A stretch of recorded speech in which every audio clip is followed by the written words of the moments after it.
الشیطان الرجیم۔ اللہ کے نام سے جی سورہ توبہ کا آغاز کرتے ہیں، اور اس میں یہ جو پہلے 5 رکوع ہیں، یہ جب حج کرنے کے لیے مسلمان گئے تھے تو یہ نازل ہوئے، اور اللہ کے نبی صلی اللہ علیہ وسلم نے حضرت علی رضی اللہ تعالیٰ عنہ کو ان کی تلاوت کے ساتھ بھیجا تھا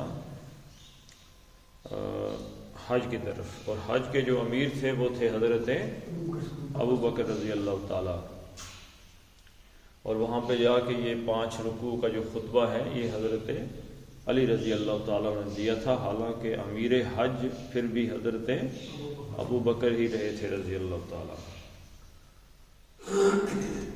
تو اس صورت میں بسم اللہ نہیں لکھی گئی، اس کی بہت سی مفسرین نے اپنی اپنی توجیحات بیان کی ہیں، لیکن اصل بات حضرت امام رازی رحمۃ اللہ علیہ نے لکھی ہے کہ اس کی جو بسم اللہ نہ لکھنا ہے یہ موقوفی، یعنی اللہ کے نبی صلی اللہ علیہ وسلم نے بسم اللہ نہیں لکھوائی تو صحابہ نے نہیں لکھی، صحابہ نے نہیں لکھی تو پھر کسی نے بھی نہیں لکھی، اور بہت سی وجوہات ہیں، اس لیے کہ یہاں پہ کفار کے ساتھ اب کوئی رحمت والا مہربانی والا معاملہ ختم کر دیا گیا، اس لیے بسم اللہ نہیں لکھی گئی کہ اس کے اندر رحمان اور رحیم اللہ کی 2 صفات ہیں رحمت کی، جن کا یہاں اظہار نہیں کیا گیا۔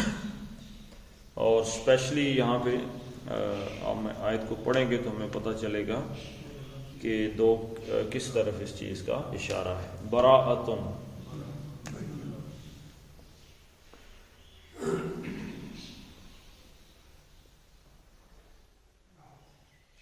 براءۃن کا مطلب ہے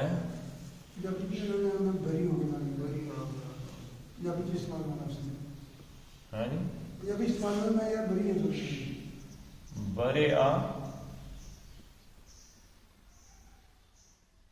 یبرأ براءً، اس کے معنی ہیں، یہ باب سمع سے ہیں، اس کے معنی ذمہ داری سے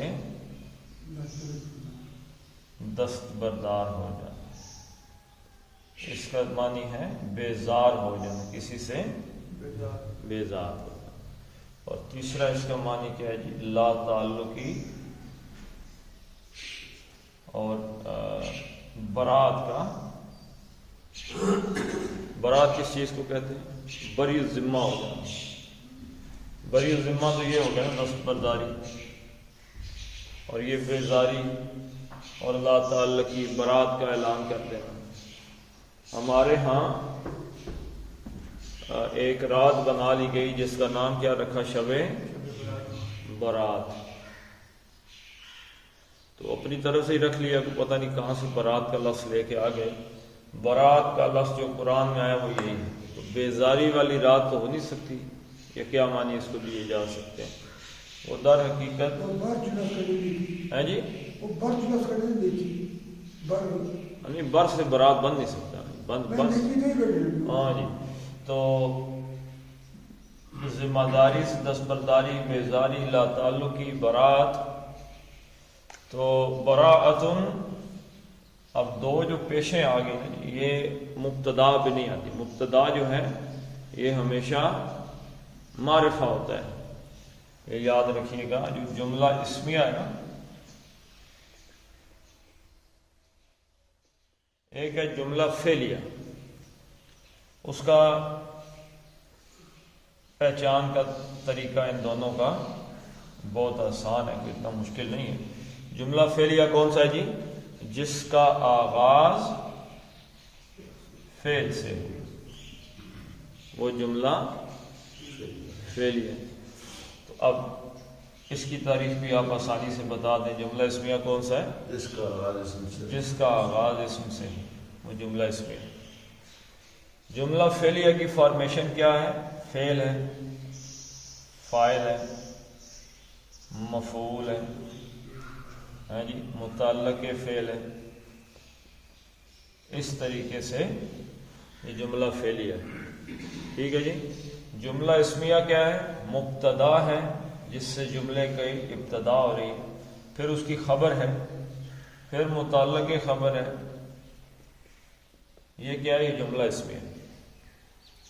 مبتدا جو ہے یہ ہمیشہ معرفہ ہوتا ہے، یا تو کوئی لفظ ایسا ہوگا جیسے اللہ، یا بندے کسی کا نام، یا شہر کا نام، یا معرفہ مین جس کی پہچان ہو، اور اگر وہ اس قسم کی کوئی صفت ہو یا صفاتی قسم کی چیز ہو تو اس کو نکرہ ہو تو اس میں کیا کرتے ہیں جی؟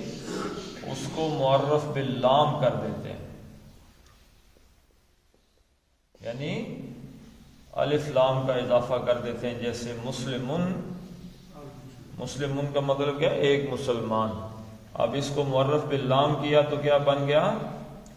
المسلمو، ٹھیک ہے جی؟ اب یہ معرفہ ہو گیا، یہ مبتدا بن گیا۔ المسلمو کا مطلب کیا ہے؟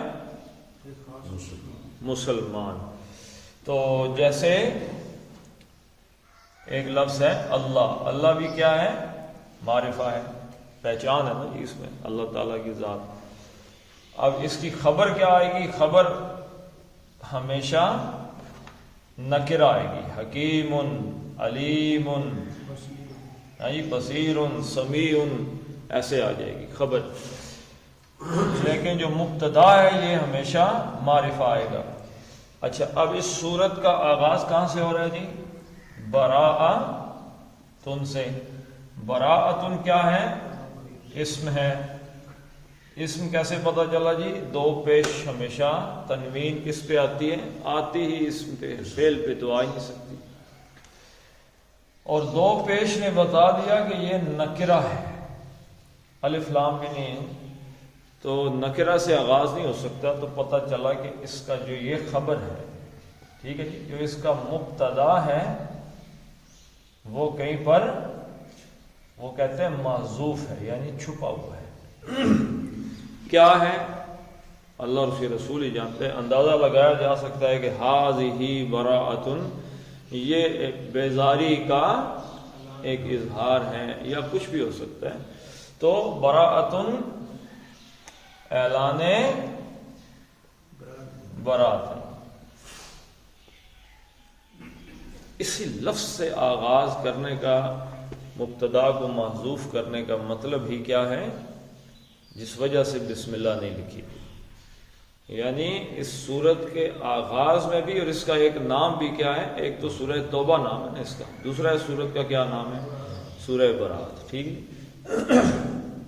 لا تعلقی، اللہ تعالیٰ نے جو ذمہ داری لے رکھی تھی، دیکھیں میں آپ کو اس کی ایک مثال دیتا ہوں کہ جب اللہ تعالیٰ کا دین غالب آ جاتا ہے، یا مسلمان صحابہ جہاں پہ جاتے تھے تو وہ 3 شرطیں دیتے تھے۔ کسی بھی قبیلے پہ جب حملہ کرتے تھے تو کیا کرتے تھے جی؟ 3 شرطیں رکھتے تھے۔ پہلی شرط کیا رکھتے تھے؟ مسلمان ہو جاؤ، کلمہ پڑھ لو تو تمہارے اور ہمارے حقوق ایک جیسے، ہم برابر ہو گئے۔ دوسری شرط کیا ہے؟ جزیہ دو، جزیہ دو گے تو کیا ہوگا؟ تم ہماری ذمہ داری میں آ جاؤ گے۔ تیسری صورت جزیہ بھی نہیں دیتے تو اور میدان میں پھر تلواریں فیصلہ کرتی ہیں۔ یہ جو جزیہ دینا ہے، یعنی اسلامی حکومت کی چھتری کے نیچے رہنے والے کفار، اسلامی نظام میں اسلامی حکومت کے اندر رہنے والے کفار کی ذمہ داری کس پہ ہے؟ مسلمان حکومت پہ ہے نا، اسلامی نظام پہ ان کی ذمہ داری ہے کہ ان کی حفاظت کریں، ان کی جان کی، مال کی، عزت کی حفاظت کریں، اور ان کو کوئی چھیڑ خانی نہ کریں، ان کے سامنے ایک نظام پیش کریں۔ لا اکراہ فی الدین، دین میں داخلے کے لیے کوئی جبر نہیں ہے، کسی کو زبردستی مسلمان نہیں بنایا جا سکتا، لیکن رہیں گے۔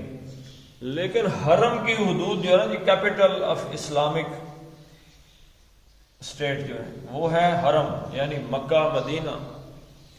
اس وقت مکے کی حد تک یہ بات آئی تھی، تو جو کیپٹل ہے وہ کیا ہے؟ مکہ ہے۔ اب کہا جی کیپٹل میں کافر نہیں رہ سکتے، اگلے پچھلی شہروں میں جاؤ، جا کے طائف میں رہو، کسی اور شہر میں چلے جاؤ، ریاض میں، جدہ میں نکل جاؤ، کہیں اور رہنا چاہتے ہو تو رہ لو، مکے کے اندر کافر جو ہے وہ نہیں رہ سکتے۔ لہذا مکے میں جو کافر رہے گا اس کی جان کی ذمہ داری اللہ کی طرف سے ختم. اگر اتنا عرصہ گزرنے کے بعد بھی مکے میں نظر آ گئے تو تمہاری گردن مگر مار دی گئی، قتل کر دیا گیا اور قتل کیا جائے گا، کیونکہ تمہاری ذمہ داری سے اللہ تعالیٰ نے ہاتھ اٹھا دیا حرم کی حدود میں. اس سے باہر جہاں مرضی رہو وہاں پہ ذمہ داری موجود ہے.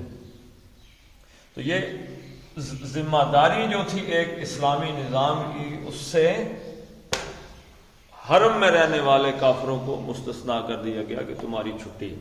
براءتن اعلان برات ہے من کی طرف سے. کس کی طرف سے جی؟ اللہ کی طرف سے. من اللہ. من حرف جر ہے، من اللہ اللہ کی طرف سے، حرف جر اور یہ مجرور، یہ مل کر کیا بنتے ہیں جی؟ مرکب، اس کو کہتے ہیں مرکب جاری. ٹھیک ہے جی، من اللہ. ٹھیک ہے، من اللہ، من حرف جر، اللہ مجرور، حرف مرکب جاری بن گیا اللہ کی طرف سے. اور ورسولہ، اور عطف آ گیا رسولی، رسولی یہ دوسرا مجرور آ گیا. ٹھیک ہے جی، یہ من کے ساتھ. ٹھیک ہے جی، رسولی ہی. اب یہ رسول ہی کیا ہے؟ یہ مرکب اضافی ہے، رسول اسم ہے اور ہی ضمیر جو ہے ہی ہے، اور اسم اور ضمیر مل جائیں تو کیا بن جاتے ہیں؟ مرکب اضافی بن جاتے ہیں. ترجمہ ایسے کرتے ہیں، اس کے رسول صلی اللہ علیہ وسلم کی طرف سے، اللہ کی طرف سے. یہ پہلا مجرور تھا من کا، اور رسول دوسرا مجرور ہے اس کے رسول کی طرف سے، اللہ کی طرف سے اعلان برات. بے ذمہ داری ختم، لا تعلقی کا اظہار ہو گیا، کوئی تعلق واسطہ نہیں. اصل میں یہ کہا کس کو جا رہا ہے؟ یہ ایک در حقیقت بہت دو، یہ ڈبل ایج ویپن ہے. یہ جو برات کا لفظ ہے یہ ڈبل ایج ویپن ہے. ابھی اس حصے میں آپ کو پتہ چلے گا. کوئی وہ کہتے ہیں کہ یہ شہادت گہے الفت میں قدم رکھنا ہے. لوگ آسان سمجھتے ہیں مسلمان ہونا، یعنی یہاں پہ تو جان دینی لینی، یہاں تو زندگی ہمیشہ جو ہے وہ تلوار کی دھار پہ کھڑی رہتی ہے. اسلام ایک ایسا مسلمان ہونا اتنی بڑی بات ہے. وَبَرَاءَةٌ مِّنَ اللَّهِ وَرَسُولِهِ إِلَى الَّذِينَ،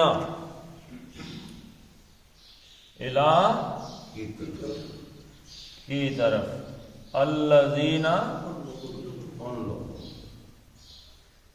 ان لوگوں کی طرف سے جو، الذین، یہ الہ کیا بتا رہے ہیں جی؟ براءتن الہ، الہ کیا بتا رہے ہیں؟ کہ یہ اعلان صرف قرآن کے اندر پڑھنے کی حد تک نہیں ہے، کو آپس میں بیٹھ کے 2-4 بندوں میں 10 بندوں میں صحابہ میں بیٹھ کے ڈسکس کرنے والا اعلان نہیں ہے. الہ کا مطلب ہے کہ یہ announcement will reach the certain class of people, فلاں کفار تک جائے گی، ان لوگوں تک جو کافر ہیں ان تک پہنچا دی جائے. یہ جو میں نے اعلان کا، اس براءتن میں اعلان کا لفظ ترجمے میں نکالا ہے نا، وہ اس الہ سے نکالا ہے. کہتے ہیں یہ خبر، یہ بات جو ہے فلاں کو بتا، فلاں کے لیے ہے. تو فلاں کے لیے ہے تو اس کا مطلب کہ فلاں کی طرف ہے، فلاں کے پاس جائے. تو کون ہے یہ؟ مشرکین تک بات الہ پہنچانی ہے، ان کی طرف، ان تک یہ بات پہنچانی ہے. الی الذین، ان لوگوں تک بات پہنچانی ہے. آحدتم،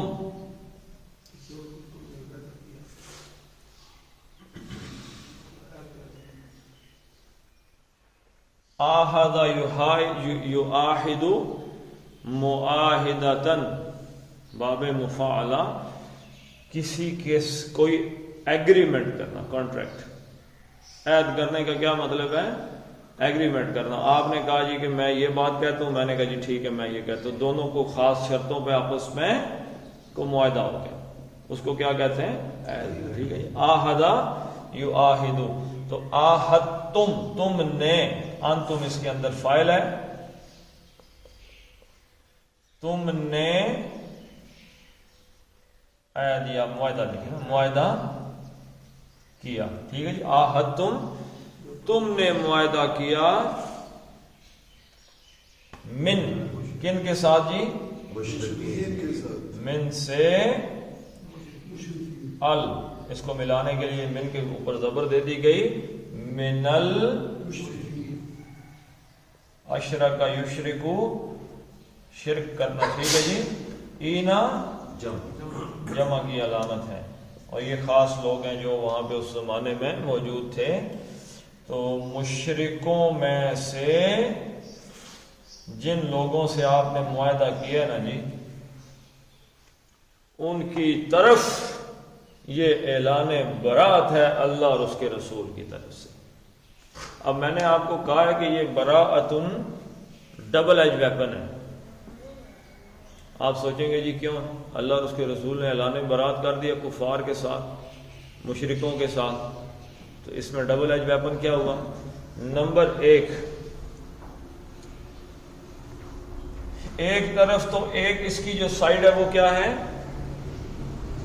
کفار ہیں، کفار کو یا مشرک ہیں. مشرکوں کو یہ کہا گیا بھائی 4 مہینے ہیں تمہارے پاس آگے آئے گا، اس کے بعد اس جگہ سے نکل جاؤ ورنہ مارے گئے.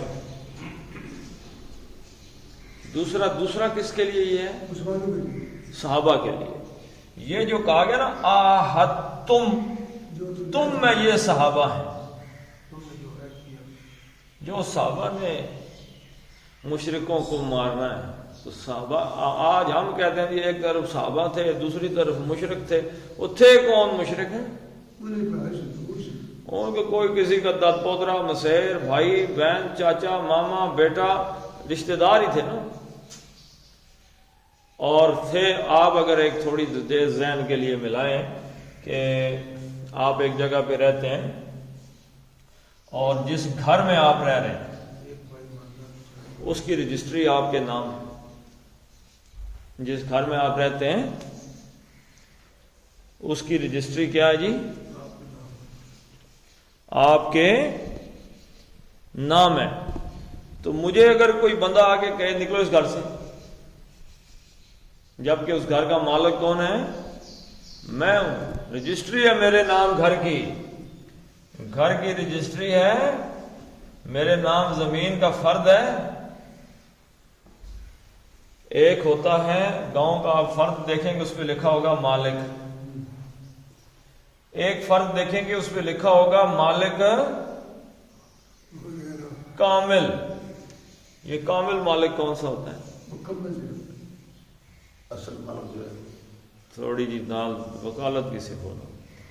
تو کامل مالک وہ ہوتا ہے جس کے پاس شاملانہ شاملات کے حقوق بھی ہوتے ہیں. یہ جو ایک اکیلا لکھا ہوا ہے نا، اس کو مالک قابض بھی کہہ دیتے ہیں. بعد میں مثلا میں آیا، میں نے زمین آپ کی خرید کر لی، مالک تو میں بھی، لیکن میرے پاس شاملات کے حقوق ہیں؟ شاملات کے حقوق نہیں. تو ایک میں مالک کامل ہوں جس گاؤں کا، اور گھر کی میرے پاس رجسٹری ہے. وہاں پہ اللہ تعالیٰ اعلان کر رہا ہے کہ اس کو ٹھیک ہے جی اس وجہ سے کہ یہ فلاں مذہب کا، اس کو یہاں سے نکال دو. اور نکالنے کا کون؟ آہدتم، صحابہ نکالیں.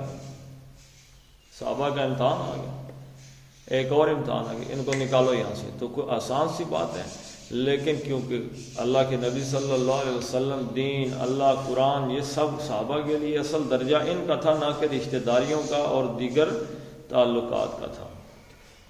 تو یہ صحابہ کے لیے بھی ایک امتحان تھا ان کو وہاں سے نکال دینا. تو مکے والے جو اصل تھے وہ تو بھاگ ہی گئے تھے. ابو جہل کا جو بیٹا تھا حضرت اکرمہ رضی اللہ تعالیٰ عنہ نے اسلام قبول کیا. ان کے اسلام قبول کرنے کے کوئی آپ کو ہے پتہ؟ وہ یہاں سے نکل کے اس کا جی میں نے جانا ہے، میں تو ابو جہل کا بیٹا ہوں، مجھے تو انہوں نے مارنا ہی مارنا. تو وہ ایک کشتی میں جا بیٹھے، جہاز آپ کہہ لیں، کشتی کہہ لیں، چھوٹا جہاز کہہ لیں، اس میں بیٹھ کے عرب کی حدود سے سمندر کراس کر کے کہیں اور زندگی گزار لیں گے جا کے.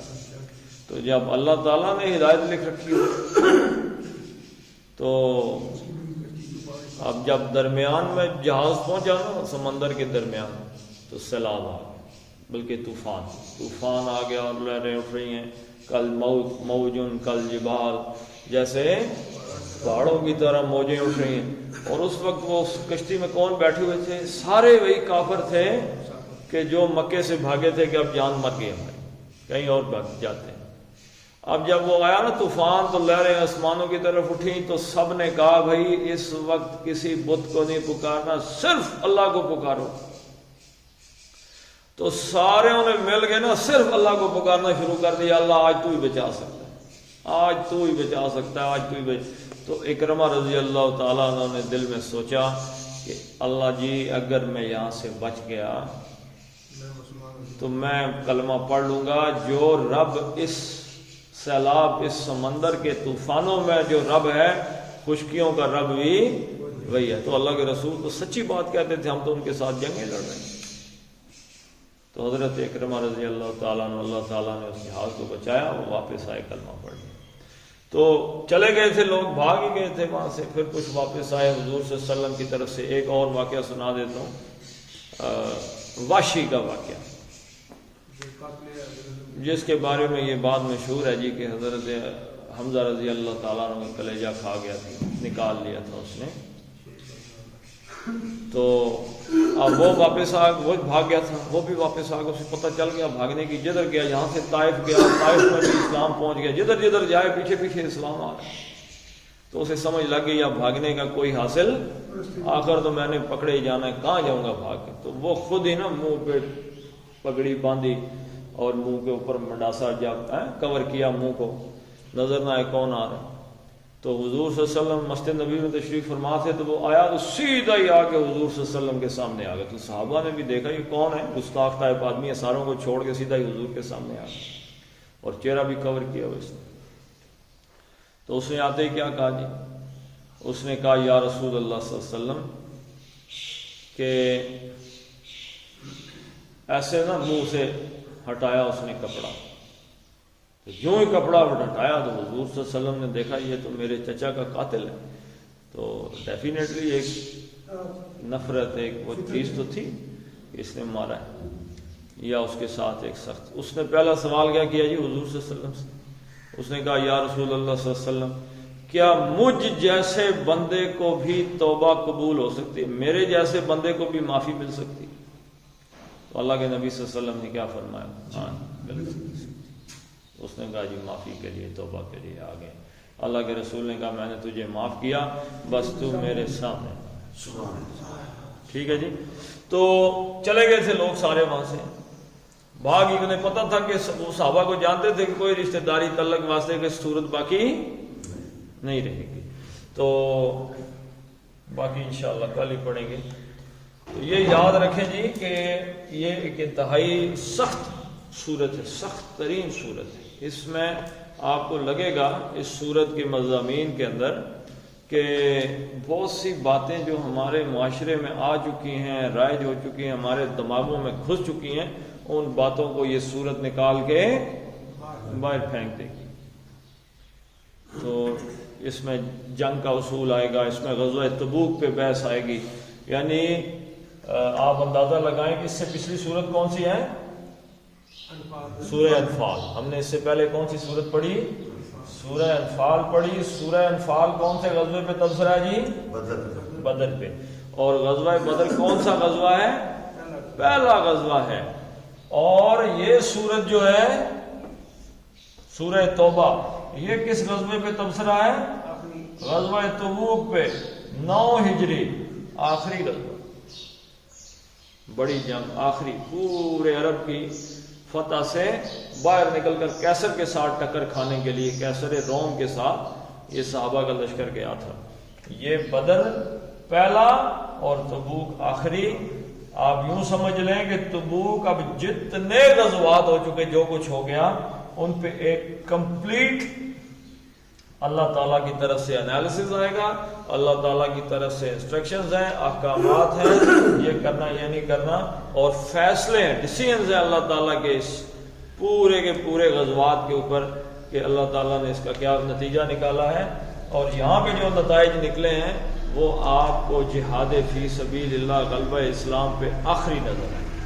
جیسے سورہ مائدہ ہے، سورہ مائدہ شریعت کے اعتبار سے جو سورہ مائدہ میں باتیں ہیں وہ فائنل ہے شرعی طور پر، کہ فلاں وضو یہ ہے، نماز یہ ہے، فلاں یہ ہے، یہ ہے، وہ ہے، شریعت ساری کی ساری وہاں پہ آ جاتی ہے۔ چلیں جی اب اس کو پڑھ لیتے ہیں۔ براءۃ من اللہ ورسولہ